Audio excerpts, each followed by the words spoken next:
Oh, today's message is going to be amazing. Watch it, watch it. Here it is, here it is. When God renames you, he doesn't just rename you, he defines you. How do we know that? It's in the Bible, Genesis chapter 17, verse 1 through 2. Here it is. When Abram was 99 years old, the Lord appeared to him and said, I am God Almighty.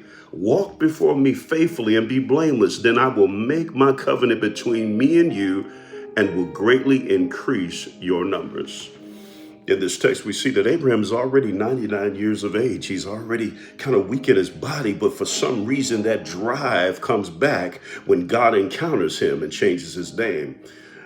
Isn't it interesting how when God changes your name, it changes your character, it changes your whole identity? This text is so powerful that it teaches us that God meets you where you are. That's what it teaches us. God meets you where you are. How do we know that? Because your condition doesn't cancel God's covenant. My Lord, it's like a dead battery that can't start itself. It needs a jump. But when it's connected to the power source, that's when it comes alive. That's what we see with Abram's body. His body needed a jump start, right? So that's why I entitled this message, When God Renames You, because God renames what he loves. Yeah, here it is. Point number 2. God changes what you're called. Abram meant exalted father. That's what his name meant. But Abraham meant father of many nations. Did you catch it? God shifted his name to match his destiny.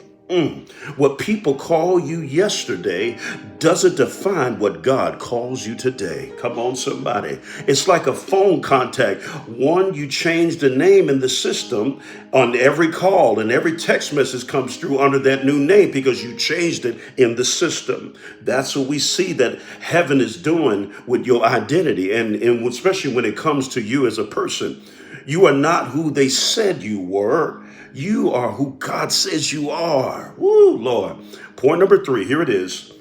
God confirms what he promised. That's what this text is teaching us. In verse 4 through 5, God didn't just rename Abram, he reaffirmed the covenant that he made with him. That's the significance of this text. So what am I saying? This is going to be the season where you're actually going to walk it out. You're going to be able to see your identity as a totally different perspective, and people are going to see you, respect you, and know that you add value to their mission, value to the vision. Value is super important. That's what the message for today is about, when God renames you.